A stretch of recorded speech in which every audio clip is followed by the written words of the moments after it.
የኦሮሞ ሙስሊሞች ለኢትዮጵያ ለኦሮሚያ በረከት እንጂ እርግማን አይደሉም። እደግመዋለሁ። የኦሮሞ ሙስሊሞች እንዲሁም ሌሎች የኢትዮጵያ ሙስሊሞች ለኢትዮጵያ በረከት እንጂ እርግማን አይደሉም። አመሰግናለሁ። እግዚአብሔር ይስጥልኝ። Hayye galatoma abbootiin amantii kennaa fi abbootiin gadaa akkasumas lubni gara teessoo keessanitti nu deebi'a. Mee akkamitti teessiftu?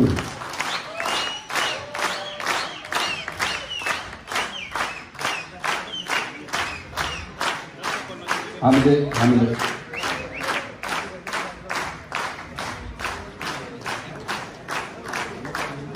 Galatoma abbootii amantii fi abbaa manguddoo kennaa hundumaa ulfaadhaa galatoma umriin keessan haa turuu isiniin jenna.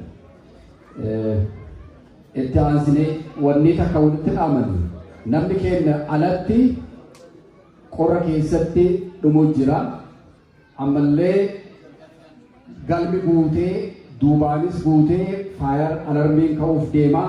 Kanaaf sagantaa keenya gaggabaabsinaa nurra ilaalina. Sagantaa keenya bal'aa ture. Koominitiin Oromoo magaalaa garaagaraa dhuftaniif sagantaa qabna ture. Yeroo gabaabaa keessatti fixanii yoo asiin baane galma kana isinirraa cufuuf deemna nuun jedhanii poolisiinis duubaan hedduu nutti ka'aa jiran. Kanaaf hin gabaabsinaa. Amma durataa waldaa hawaasa Oromoo magaalaa Kaalgarii Muhammad Abbaa Nagaa gara waltajjiitti simadhaa. Inni yaada xiqqoo daqiiqaa lamaaf nu dabarsa. Mee asirratti na simadhaan Muhammad Abbaa Nagaa.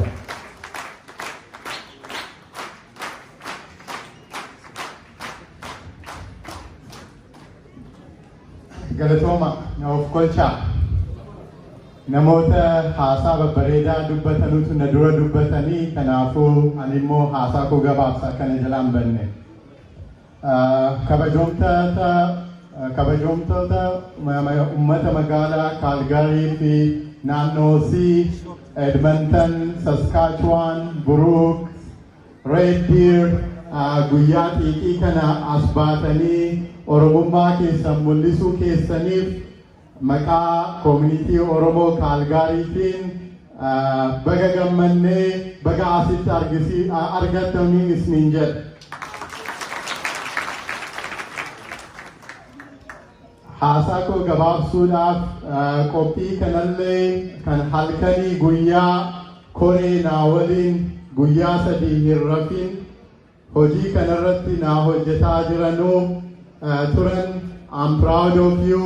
Hedduu galatoomaan isiniin jedha. Akkasumas keessummaa keenya guddaa kabajamaa obbo Jawaar Mohammed ilma abbaa gadaa baga magaalaa kee lammattaatti dhufteen siin jedha. Isinii gabaabsuuf wanti ani irratti dubbachuudhaa dhufe hedduu dheeraa ture. Garuu warra nu otuu hin beekin nu jibbanii ilma keenyatti bu'anii abbaatti hin aggaammanne jechuu nurraa dhaaba. ልጃችንን ነክታችሁ አባቱን አልነካንም ማለት እፍረት ነው እንጂ ክብር አይደለም። ከናፉ ኦሮሞን tokko gaafa itti bu'ame kunoo akka kanniisaa baaneetu tiksine jechuudha. Kanaafuu sana clearly argisiifnee jirra. Wanti akka aadhaamaa akka amaanaa isinitti dabarsu instituushinii guddaa tokko jechuudha. Koominitii Oromoo magaalaa kanaa gaafa xiiqii qofa yookaan gaafa rakkoo qofa otoo hin ta'in gaafa nagaa jiru Umbrella Oromooti. Akka argitanu luba keenyatu as ture, sheeka keenyatu as ture, waaqeffataatu as jira. Umbrellaan keenya immoo koominitii Oromoo magaalaa Kaalgaariiti. Kana barree hawaasni keenya guddaan kun membershiipii guutanii guyyaa akkasitti akka walitti dhufnee dabarsinuun waamicha isiniin godha. Wanti an waadaa isinii seenu tokko in coming months akkasitti dhufnee guyyaa aadaa guyyaa dhufnee waliin bashannanee dabarsinu qophaa'utti jirra. Sanallee nu hubadhaan isiniin jedha. Irra dabalee kaappaasitiidha ol taanee jirra. Warri addaraasha kanaallee nurratti cufanii jiru. Namoota deebitanillee dhiifama nu guyyaa 3 keessatti waan kana walitti qindeessine silaa eddee guddaa argachuu dhabneetu kana goone. Sanallee maqaa koominitii Oromootiin dhiifama sin gaafadha. Ammas warreen liidarshippii Saskatchewan, hawaasa Edmonton, Brooks hundi keessanullee keessatti immoo tiim Calgary qophii kana kan walitti nuuf fiddan hedduu galatoomaan isiniin jedha. Kanumattiin haasaa koo isinirraa gabaabsaa injifannoon kan uummata Oromooti. Gadaan illee gadaa keenya itti fayyadamnee itti ajannu akkuma warri lubaa fi warri sheekolii deemanii hawaasni kun hawaasa nagaati. Hawaasa we're proud of Canadian citizens warra seera beeku ammallee warri bakkeedhaa wacaa jirtan hoo nu waliin teessanii waliin mari'achuu barbaaddanii koreen community Oromoo qophii qabaa. Nu dubbisaa isiniin jenna nuti hawaasa guddaarraa rakkoo hin qabnu sanan isin barsiisuu qabna ammallee tokkummaan baatanii nu gammachuu keessaniif galatoomaan isiniin jedhaa halkan gaarii isiniif haa ta'u keessummaa keenya kabajaa isteejiitti affeeruuf deemna naamusaan nu eeggadhaa.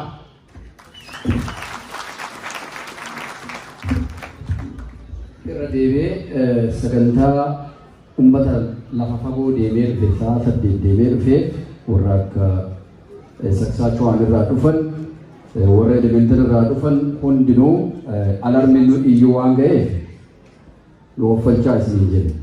Gaafii deebii keessattis carraa isinii kennina maqaa keessan asii qabna garuu ammaaf nu offalchaa dhiifama hayyoota gurguddoo nu keessa jiran. Kabiraa ammoo wanni jechuu barbaade sheeka keenya guddaa biyya Oromiyaa Itoophiyaa irraa dhufan as jiranii har'a guyyaan kama warra biyyaatiin nuun jedhanii akkasitti hayyamuma isaaniitiin isaan dhiifnee affeerree turre sheek Amiin Ibroodoo as jiran akkami arguu dhabne akka nuun hin jenne dhoofachaa isiniin jenna uummata keenya.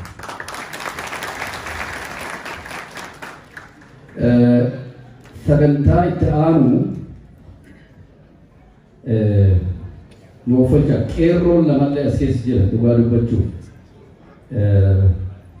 qeerroo gammadoo fi qeerroo fiqaaduu namni beekni jira warra gaafa durii harka isaanii ilaalaa turre akka mallattootitti daawun wayyaanee jedhee kan agarsiise as keessa jiranii sagantaa isaafiinis hin qabna turre amma gabaabina yerootiif galmi waan nurra cirafamuuf isinillee asumaan nuufalchaa jira galatooma. Sagantaan keenya amma suduudumaan gara keessummaa keenya gara waltajjiitti affeerutti deemna. Roobeeraan waa hilli kiyya dhufee keessummaa keenya gara waltajjiitti nu simata. Roobeeraan.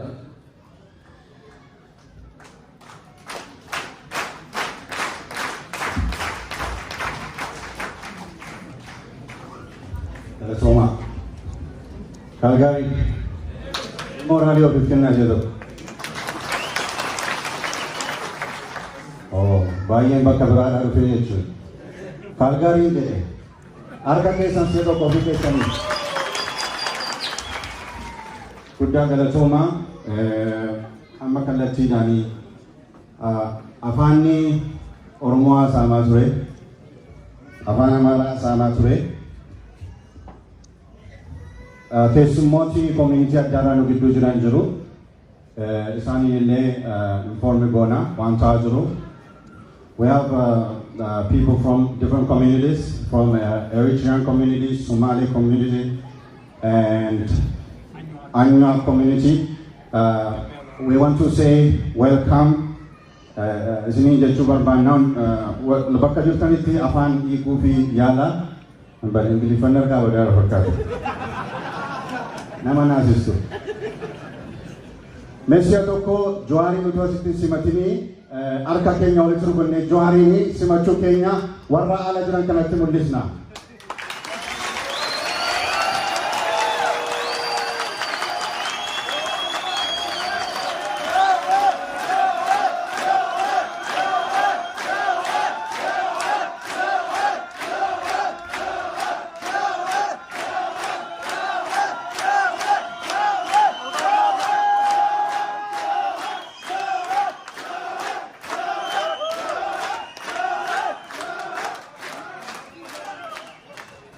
Ulfaadha.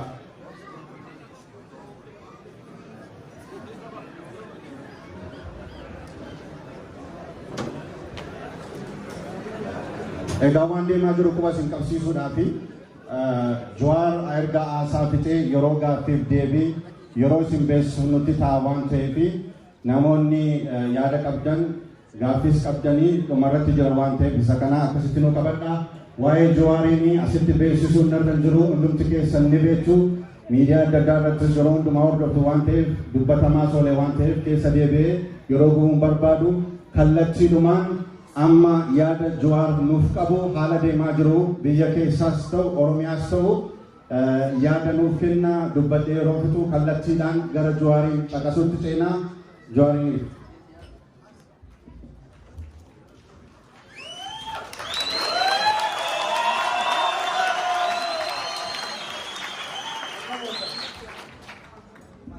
Akkam ooltan? Naguma? Jarri dhadhee manaa gadi siyyaase?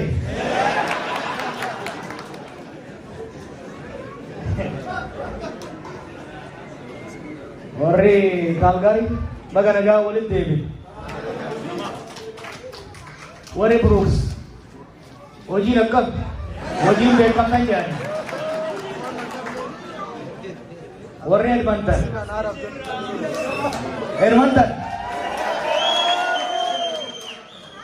nan dhufa jeetiin ture warra Kaalgaarii kana shira taatee asin nambis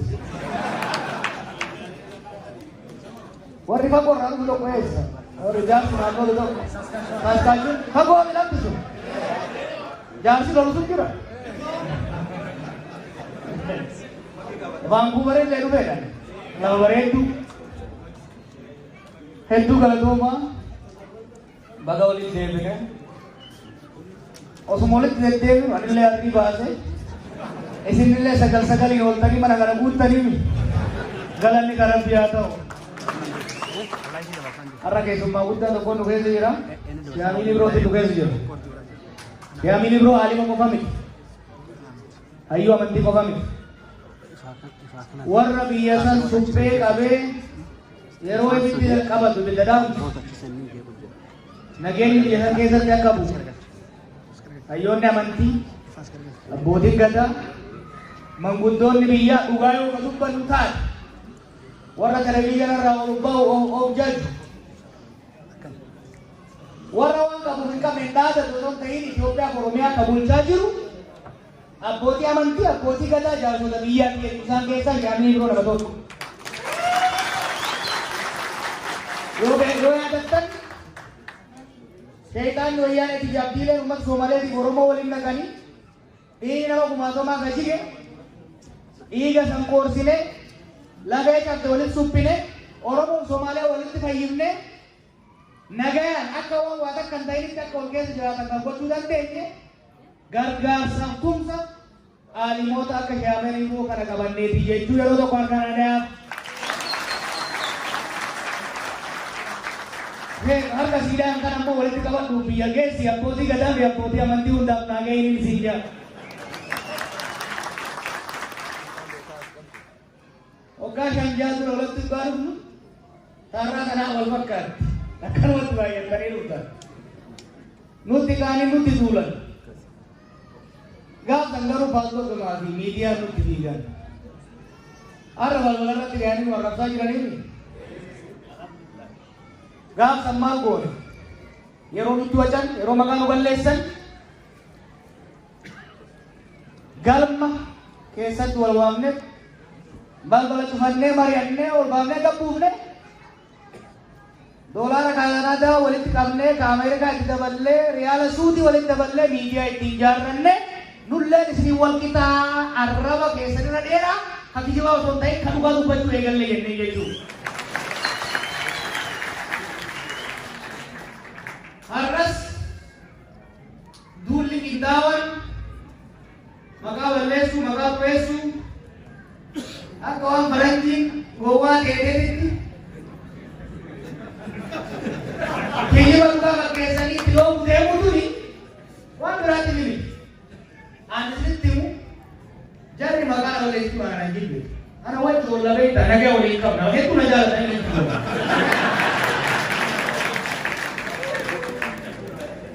Jarri Oromoo jaan kana maaliif kakaasee gurmeessee jajjabeessee nu dura dhaabaa akka itti bobbonnee jijjannee isaan hin nyaanne maal goonaa waan biraatti miti. Kanaaf deebii isaanii kenninu kan maqaleessaa jechuudha. Akkanatti ol geenne Facebook irraa isaanii wal arrabsaa oolurra galma keessa teenye waa'ee isaanii moggatti dhiibne waa'ee teenya mari'anne tokkummaa teenya cimsanne injifannoo hanga ammaa arganne jajjabeeffanne Oromiyaa bineensa diinaa adabaamu jiru sirbee jira beeku. Orang biasa kerja kan beda ini. Kerja seberang karena orang berkau tema itu. Orang berkau orang kabne. Harga dinner rati. Phone kene ni nya, tu phone ngane cuma aku bagai naik nabi, cuma mau tahu kamu itu kan. Karena masa itu orang keset. Dulu yang megang lekun. Orangnya afan dina tinggal di mana?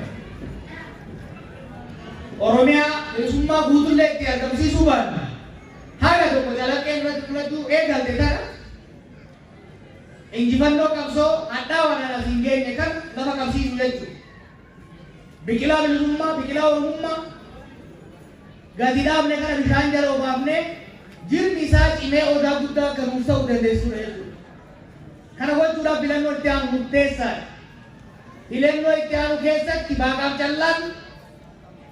Dugaafdar adda baadiyyeetu ilaalchi Oromoo ejjannoon Oromoo gaafiin abbaa biyyummaa Oromoo ka uummanni Oromoo hundi dura dhaabbatu moo ka uummanni Oromoo hundi ol qabatee deemuun immoo ka namoonni muraasni deemanii sirni federaalizimiitu qabsoofnuuf ka sablammoonni Itoophiyaa hundi barbaadan moo ka Oromoon qofti dhibbummaa irraa ka'ee barbaadu filannoo itti aanu keessatti addaan bahaa jechuudha.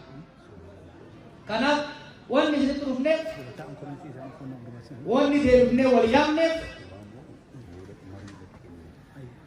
injumanon harga mekun, budaya tanya kalau beramban, akan kanjar, risa atu fudame, illen sakesa kambanne, all turap, motumman ummatni kubaan filat, Oromia keessa, Itoophiyaa keessatti gadhaabachuu qaba jennee waan amannu. Kana gadhaabuun immoo dhodhoo isaadhaan osoo hin tahin sossobiidhaan osoo hin tahin dhugaa keenya qabannee uummata keenyatti baanee uummata keenya filanne Oromiyaa fi Oromoo akka Oromoo fi sablammii nu keessa jiru ta'utti Itoophiyaas akka sablammoota biyya saniitiin ta'utti bulchuu barbaadna jechuudha. Wanni sirrii jiru amma booda abaluu kana jalli sirreessi. Abalu nama najjeesini nama nidini dadhabnee jirra jechuudha. Amma booda qabsaa'onni Oromoo ka waggaa dheeraa itti cinqamaa itti rakkataa turan kan addaa gabrummaa beekan kan laalaa qabsoo beekan kan aarsaa qabsoo bilisummaa beekan aangoo qabachuu danda'uu qaba. Aangoo qabatanii hawwii bara dheeraadhaaf qaban kan uummata kana bilisummaa baasudha. Karoorroo jalaa baasudha. Oromiyaa miidhagsuu Rabbi tolchee nuu kenne san keessatti beela jalaa baanee akka namatti illee nu dabarte daara baanee garaa qubnee ittiin jiraachuu dandeenyu kan ijaaruu danda'uu dhaqama jechuudha. Kan ammoo simaa baloodhaan godhuun barbaadu. Kan ammoo ergisaadhaan ijaaruu yaallee hin taane jechuudha.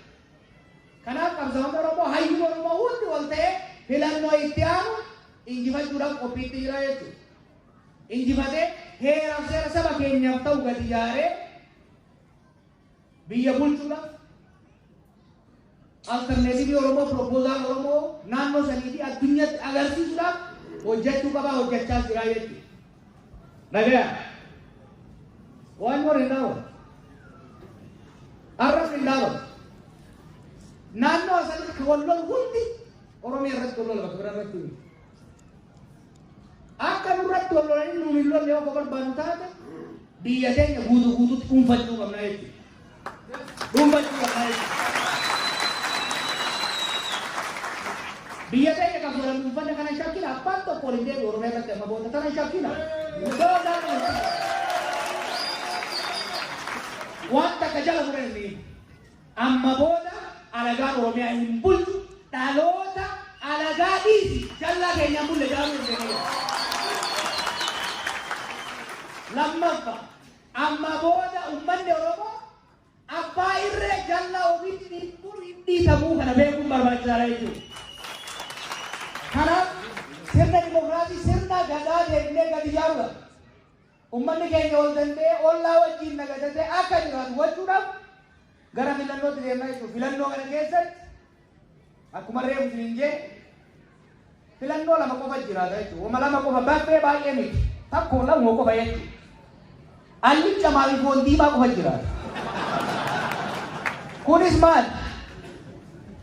Tokko ummanni biyya keenya, ummanni Oromiyaa fi Itoophiyaa mirga hiree murteeffannaa isaa qabsaa'ee asiin gaate biyya saboonni naannoo ofii irratti aangoo guutuu qabatanii ittiin bulfatan. Kan eenyummaa ofii ittiin qaanfannee fi dhiitan. Kan qabeenya isaan irratti isaan adabanii kan biraa kuufee deeqifatu kan taane. Kan fagoorraa itti ergamee bulchuu fi jallaan keessaa maratamee itti shuumamu osoo hin taane kan ofii filatanii bulchan. Sirna federaalizimii ummatoonni ittiin bulchanii biyya waliin ittiin bulchan gadi ijaaru tokko kan. Kalammataa akka duraanitti maqaa Itoophiyaan tokkummaatiin kakataa sababa sablammoota cunqursaa aadaa ormaa tuffachaa akka alatti agartan kanatti summiidhaan ummata keenya irratti arraba roobsaa galannaafee arraba roobsaa qabeenya keenya nyaatanii rabbiin galateeffachuudha deemtee duratti harkisaa jiraachuun warra barbaadan jidduu jechuu filannoo kan jiru. Ummata ofii bulchuu barbaaduu fi warra ummata biraa bulchuu barbaadu jechuu filannoo. Filannoo kana keessatti kan filatu ummata beekaa jechuudha. Kanaaf amnaaf deemtu kana keessatti amna guddoo. Duulli akka nurra godhamaa ture. Yaalii nu dhabamsiisuudhaaf gochuuf deeman kun waan biraatii miti. Dhugaa waan qabnuuf dhugaa keenya ibsinee addunyaa waan agarsiifneef sammuu waan qabnuuf sammuu tanaan tarsiimoo baafnee wayyaalee isaa waggaa dhibba jalatti muudhaaf qophaa'an irraa waan kaafneef Oromoon qoqqoodamaan naannoo amantiin adda babee akka jedhan tokkummaadhaan uummata keenya waan sochoofneef karoora saamichaa fi hannaa isaanii waan jalaa facaasineef nu mo'achuu waan hin danda'aniif dhabama nu godhanii mo'achuu barbaadanii jechuudha. Kana immoo uummanni Oromoo didee argamu jaleessee jira. Haaluma kanaan gara fuuldurallee hojii hojjennu keessatti qabsoo goonu keessatti sammuudhaan caallee tokkummaa keenyaan caallee yeroo isaan xiqqeessuu yaalan wajjin xiqqaannee osoo hin ta'in guddannee argamne akkuma kaleessa osoo nu arrabsan qabsoo barbaaduu afur bira dhufne waggoota jalan dabre qabu. Waggaan toyyaanee achi wal qabaa turre akka sareetti utaaltaan suuree irraa guutuu sana muciinaa ture. Nu sakaalaa ture. Irra aanne kaas ga'e hammas hamma fedhanis hanga fedhanis miidiyaa mootummaa qabatanii waajjiraalee mootummaa keessa maddifatanii harka bitaatiin mormituu fakkaachaa harka mirgaatiin mootummaa fakkaachaa duula beeksisoo warra taate dhugaa waan qabu. Ummata kana fakkaatu cinaa duuba waan qabu. Hoggana ciccimaa waan horarre. Qeerroo firiintu lubbuu isiitiin osoo hin hilin Oromiyaa bilisa baasuudhaaf qabsootti jirtu waan qabduuf ammallee irra aannee biyya dimokiraasii, biyya nagaya, biyya misooma nu qofaaf osoo hin ta'in warra nu arrabsuufillee ijaaruudhaaf qophiidha jechuudha. Kanarratti wanti ani si gaafadhu waan guddaa miti. Wayimanitee bu'eetta duraan xiqqaatti kenna surra qoqqabu. Wanti guddaa isin gaafadhu maal beektu? Akka jarattiin kun hawwitutti qoqqoodamina. Akka jarattiin kun hawwitutti akka warri chirichaaroon isin bitachuu barbaadu, qicatti isin cirachuu barbaadu. Akka warri isin qoqqoodee ofii abbaa irree ta'uu barbaadu hawwittu qoqqoodamina. Waggaa 5 dura akkuma isin jee isin tokko taana isin wal kabajnaa wal dhaggeeffannaa hoggana keessan kan naannoo jiru koominitii keessan cimsannaa rakkataa keessan gargaarran tokkummaan Oromoo jiraannan gaara fedhe qaxxamurree irraan baana. Diina fedhe otoo inni argin matarraan facaanee injifannee ummata keenya boonsina jechuudha. Kanaaf ummata Kaalgarii dhaamsi guddaadhaan isinii qabu. Dhaamsi guddaadhaan isinii qabu. Injifannoon rakkooftuu wanteef barbaaddu miti. Inni ijoolleen biraa kuftee akka lafa hin banne barbaaddaniini. Oromiyaa irratti Oromoon akka abbaatuu barbaaddaniini. Dolara asii walitti qabattan tana fudhattanii investi godhuu barbaaddaniini. Gaafa olfuu dangaltanii bashannanuu barbaaddaniini. Biyya bilisummaa hin qabnu. Biyya mootummaa uummataa hin qabnu. Keessa nageenyi jiraatu bashannanni keessanillee hin jiru. Biyya mootummaa ofii hin qabne, mootummaa ofii filatte hin qabne keessatti gangamni keessa yoo achitti investi gootan waliin dhalu. Ibidda bu'ee taa'amaa. Kanaaf biyyi keenya akka guddatu yoo barbaaddan taate biyyattiin qaanfattan osoo ta'in biyyattiin boontan akka ta'u yoo barbaaddan taate injifannoo itti aanu keessa nu bira dhaabbachuu qabda jechuudha. Nu bira dhaabbachuudhaaf immoo tokkummaa keessa cimsuu qaba gaafata jechuudha. Kanaaf karoora lafaa qabna. Karoora malee sitti dhufee hin beeku. Karoora lafaa qabna.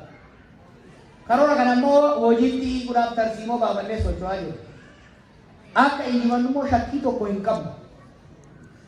Ofitti waan amannuuf isinitti waan amannuuf jechuudha. Kanaaf tokkummaa keessan cimsa. Warra isin arrabsee ufii xiqqaatee isin xiqqaachuu barbaadu hin dhaggeeffatina. Wajjin hin xiqqaatina. Sabaaf sablammii isin keessa jiru hammadhaa qabadhaa. Biyya tana laalaa kanaan isin beekama. Biyyi Kaanaadaatu sabaaf sablammii hin beeka kan keessa jiru. Amantii adda addaa kan qe'ee adda addaa as jiraatu kuni alaabaa kana qabattanii maa deemtan hin jiru.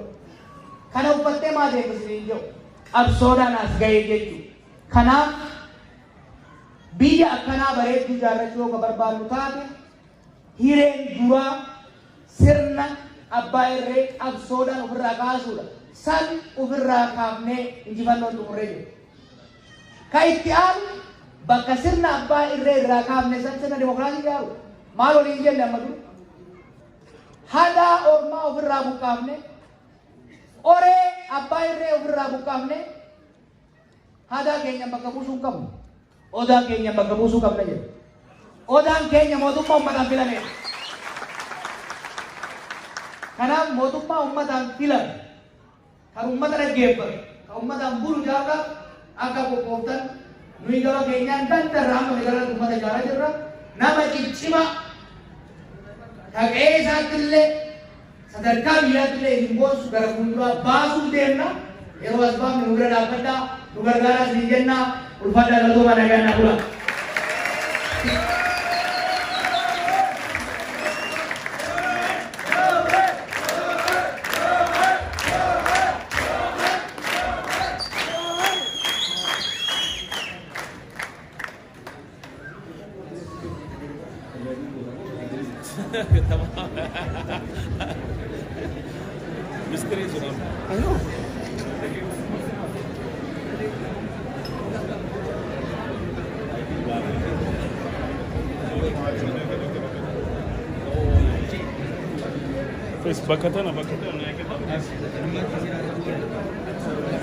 Okay, guddaa galatooma.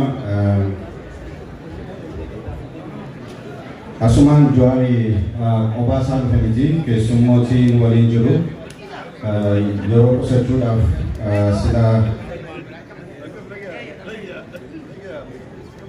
asitti nafeerre waan ta'eefi Eeliyaas Ibsaa, Tamasgeen Barisoo, Muhammad Abdosh Jawaarii wajjin warri dhuftan si'a tokko ol kaatanii uummata kana wajjin akka wal bartanii asuma si'a tokko nagaa gaafadhaan. Keessummoota Jawaarii wajjin dhufanidha. Amma gaaffiif deebii qabna. Namoonni gaaffii qabdan dhumarratti dhiyeeffachuu dandeessu. Gara fundraising OMN gargaaruutti namoonni fedhii waan qabaniif sana keessummoonni sun deemin gochuu waan barbaanneefi asitti namoonni lama asitti waamu dhuftanii gahee hojii isinitti kennine nu raawwachuudhaaf Jamaalii fi Ayyaana. Jamaal Ayyaana mee nu simadhaa Jamaalii fi Ayyaana asitti.